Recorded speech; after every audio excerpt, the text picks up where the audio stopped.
Good morning. Hope everyone's doing well.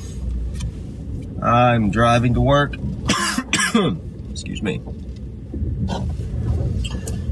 Driving to work. Got some things on my mind today. Let's see. It's Thursday. It's 72 degrees. 8:23 in the morning. Very nice morning. It has been really hot and really muggy lately. And when it hasn't been really hot and really muggy, it's been raining. So this is looking and feeling a little bit like paradise. 72 degrees on a Thursday. I have my obligatory morning beverage. No Red Bull this time though. This time is coffee. It tastes kind of weird.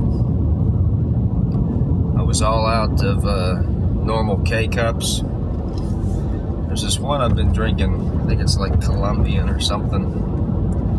But I ran out of those yesterday.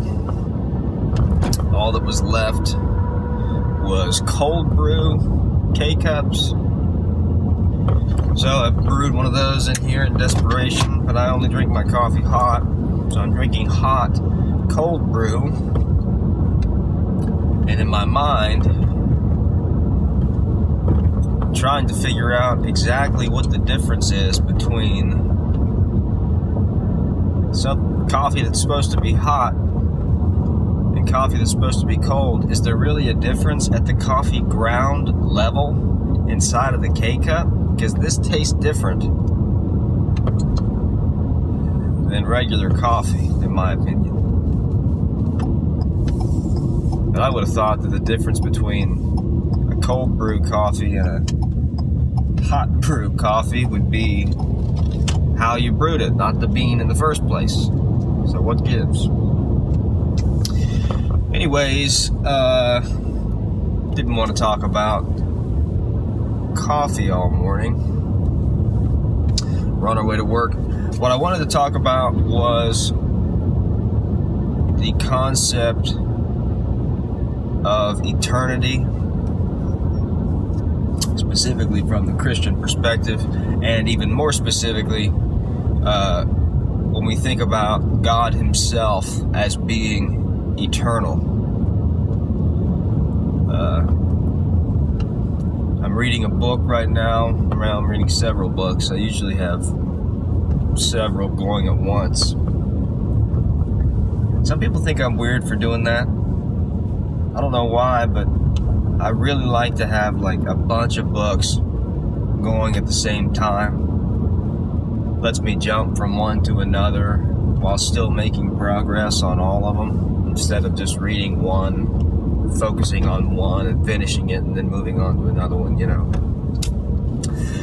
But anyways, I'm reading Mere Christianity, obvious classic from C.S. Lewis.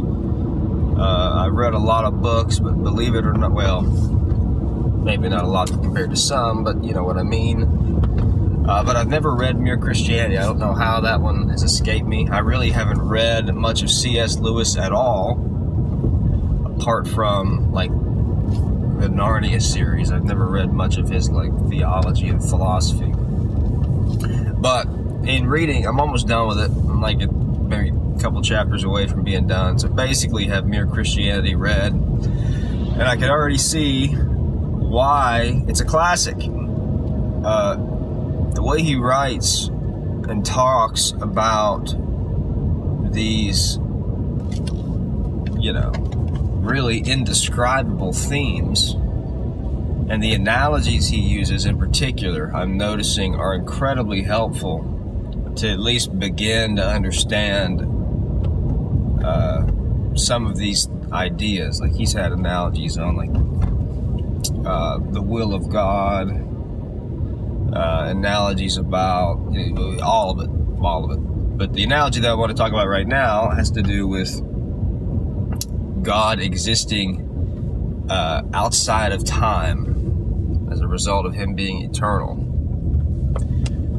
One thing that I think it's a common thought among Christians, and maybe a common criticism or concern for those of you who aren't Christian, is this idea, and I think there's several ways you can express this, but Lewis specifically talks about the idea of prayer and how basically God has to listen and pay attention to millions of prayers at any given second throughout time, because you have everyone praying on earth at once, and obviously God is all powerful and can do that, but in our human minds we feel like he's taking in all of these things at the same time and having to process it.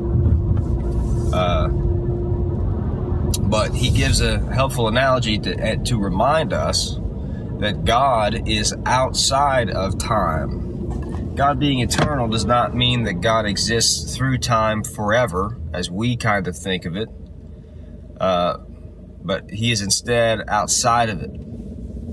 Think of it this way. If you draw a line on a piece of paper, and the beginning of the line represents, the beginning of time, the end of the line represents the end of time, maybe all through eternity. Assume the line keeps going forever. If you think to yourself, where is God on this line? Some people might say, oh, he's at the end, or that he's wherever the current time is, but will go on forever. But a more correct way to think about it is that God is the paper itself on which the line is drawn. Another analogy that I thought was helpful is that of dimensions. I've heard this one before, but if you have a single dimension, again, like think about a piece of paper. A single dimension, that's a line. You can draw lines, you can draw squares, but only one dimension. If you have two dimensions, you can draw, is one dimension is just lines, right? One dimension, you have a line or a dot.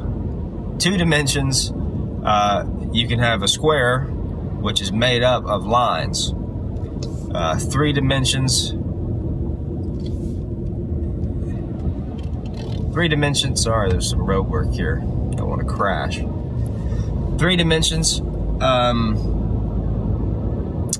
you have a cube, which is made up of squares.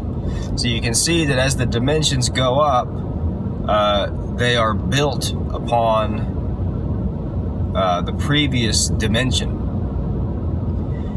And so it's a helpful sort of motif to understand that when we try to comprehend that God is outside of time, God as Trinity is made up or exists in a dimension higher than ours. So that's also how the Trinity works, by the way. According to Lewis, a lot of people also have questions about how can the Trinity be 3 persons but one God?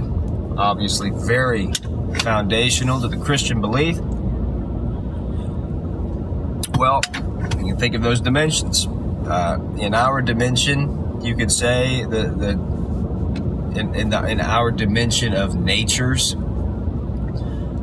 you have individual people made up of individual natures, individual persons. When you go up to the dimension of God, if that's even possible, in that dimension, you can have multiple persons to create one being. Just like how you can have a cube made up of multiple squares. The squares themselves could not comprehend the cube because it requires to be made from them in the first place. We can't really think outside of our own dimensions very well. This is a lot of rambling. I'll give you one more analogy, though. Sorry, we went off track there, but going back to the God is eternal thing, outside of time thing, here's the analogy I really liked, and that I think will really be helpful. And that is, if you've ever thought, how can I have free will or do things if God is present in everything that I do, and everything that I do is within the plan of God and comes from God, so how can I really have any free agency in doing anything? Very valid question. That's a pretty deep philosophical question. You can take that a lot of ways, but consider this analogy. Consider this as a way to sort of understand how you can have free will and God can be in control and outside of time, at the same time. Lewis says, if I write a novel, and I'm writing about Mary, I believe her name was in the analogy, and I'm writing about Mary, and I write a sentence or a couple sentences that say Mary is sitting down, and then Mary stands up and goes to the door. I don't remember exactly what he said, but you get the idea.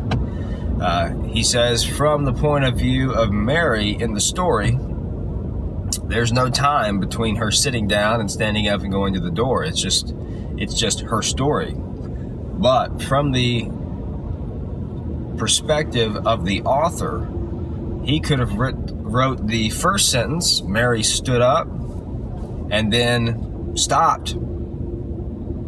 Waited 3 weeks, 3 years, thought about Mary as a character the whole time, thought about her motivations, her personality, her inclinations.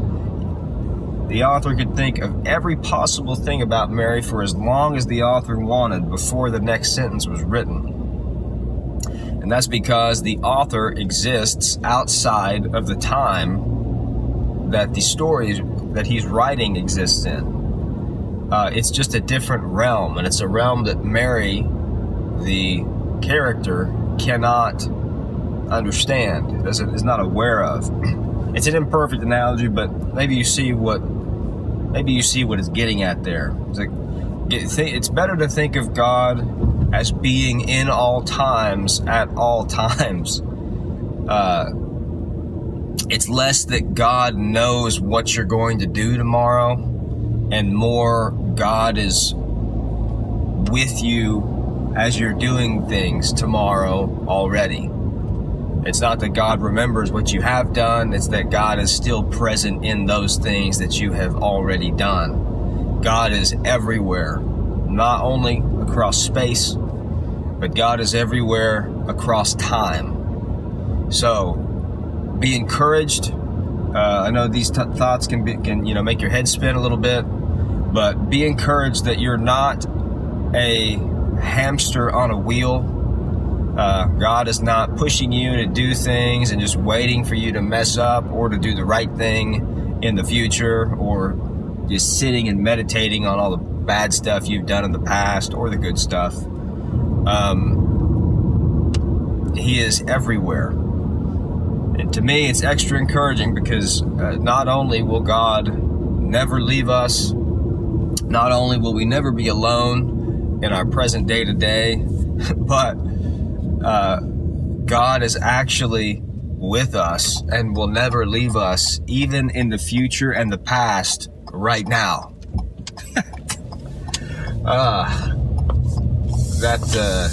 These things are tough to talk about, but God is with us. Be encouraged. He is with you always, in all times, in all places. And He loves us. So that's it. Thanks for listening. I'm pulling in the work. Let's shut it down.